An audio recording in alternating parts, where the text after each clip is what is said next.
Ô Marie, conçue sans péché.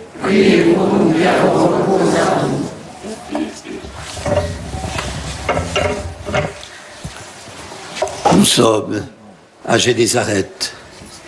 Les foules accourent de toutes parts auprès de Jésus, qui vient de nourrir 5000 personnes et qui multiplie les guérisons. Des pharisiens et quelques scribes venus de Jérusalem sont présents. Étrangers à la joie du peuple, ils sont outrés de voir que certains disciples prennent leur repas sans se laver les mains. De quoi tomber des nues, en effet.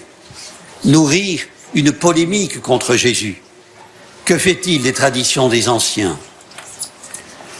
Frères et sœurs, la réplique est fulgurante. Jésus ne tolère pas d'être accusé de laxisme.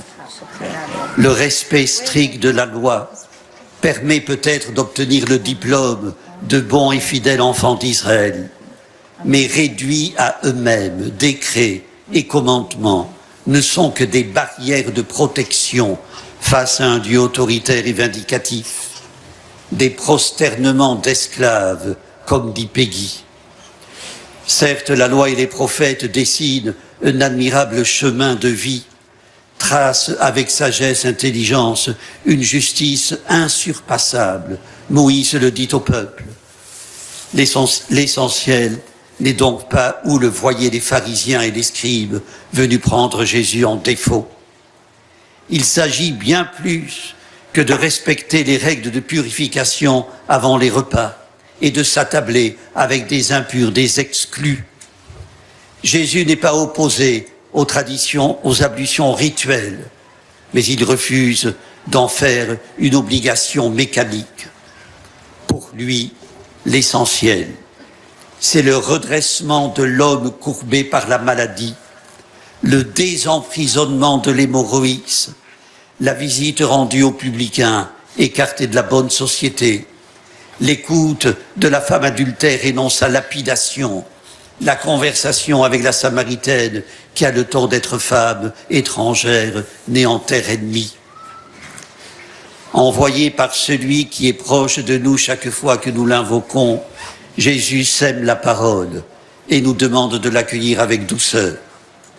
Saint Jacques commente, approfondit et actualise avec bonheur l'enseignement de Moïse, met en garde contre nos tendances velléitaires. Nous écoutons la parole, mais nous la passons sous silence. Devant Dieu notre Père, un comportement religieux pur et sans souillure, écrit l'apôtre, c'est de visiter les orphelins et les veuves dans leur détresse et de se garder sans tâche au milieu du monde. Rien de plus net. Frères et sœurs, l'innovation n'est pas interdite. Seuls ou en communauté, multiplions des gestes d'amour, de solidarité, de justice. Allons vers les îlots de solitude, porteurs de notre amitié, de notre secours. Au soir d'une journée de récollection au cours de laquelle les participants avaient réfléchi à l'actualité de l'Évangile, un prêtre rapporte qu'un ouvrier, père de 5 enfants, s'approcha accompagné de sa fille aînée. Élève de terminale, et l'aspirait à devenir médecin sans frontières. Je laisse la parole à son père. Chaque été, ne pouvant pas prendre de vacances, nous accueillons 2 ou 3 enfants envoyés par le Secours catholique. Il y a 1 an, nous avons reçu une petite Cambodgienne de 14 ans qui n'avait pas de père et que sa mère rejetait. Elle est restée avec nous. On garde aussi à la maison pendant quelques mois des Algériens ou des Marocains qui viennent travailler et ne savent pas où se loger. Et il termine son témoignage par ces mots: voilà comment on essaie de vivre l'Évangile. Bel exemple de comportement religieux. Frères et sœurs, c'est aujourd'hui le 29 août. La liturgie fait mémoire du martyre de Saint Jean-Baptiste. Les circonstances de sa mort consécutives à une banale et sordide affaire d'adultère ont donné lieu à des amplifications légendaires, à de multiples représentations picturales ou dramatiques. Au Jourdain, Jean-Baptiste n'avait cure d'ablution rituelle, de lavage des coupes. Il prêchait la conversion des cœurs. Témoin de la parole, vecteur d'un message qu'il portait en lui comme une mère son enfant.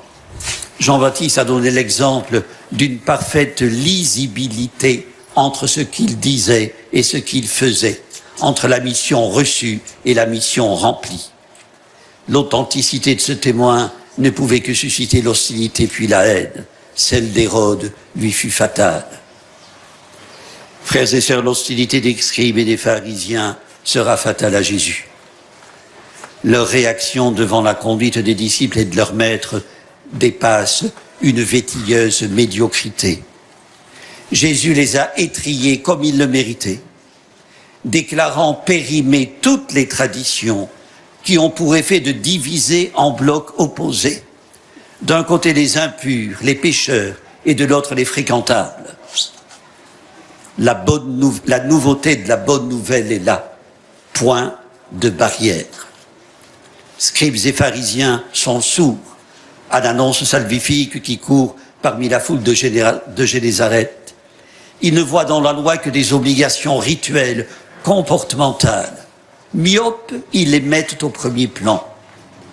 Une priorité qui inverse celle de la primitive Église. Souvenez-vous de la réaction de Pierre face au centurion Corneille venu lui demander le baptême. Dans un premier temps, il n'est pas loin de réagir comme les scribes et les pharisiens. Les obstacles sont tenaces, les barrières aussi. Frères et sœurs, il nous faut nous demander si le poids des traditions ne revient pas avec une récurrence maladive. Si le temps n'est pas venu, comme le disait le pape François au début de son pontificat, de mettre la charité et la fraternité au premier plan, de procéder à une radicale inversion, l'accueil de la parole d'abord. C'est une trivialité que de le dire. Notre société ne respecte l'autre que dans la mesure où il ne fait pas obstacle. Pensons à tous ceux qui sont poursuivis parce qu'ils ont osé faire entendre la voix de la justice et de la morale. Ils donnent chair à la parole de Dieu. Frères et sœurs, il est de notre devoir de multiplier leurs témoignages. Le seul évangile, la seule bonne nouvelle que beaucoup de pauvres liront, disait Don Helder Camara, ce sera notre quotidien de croyants à inscrire sur nos tablettes. Amen. Prions le Seigneur. Dieu notre Père, tu sais combien nous pensons pratiquer notre foi et nous ne vivons pas dans l'amour. Que ta parole transforme nos cœurs, qu'elle nous libère de nos étroitesses. Que ta parole de vérité touche notre cœur et nous donne de vivre au rythme de ton amour. Par Jésus, le Christ, notre Seigneur. Amen. Le Seigneur soit avec vous. Que Dieu Tout-Puissant vous bénisse, le Père, le Fils et le Saint-Esprit.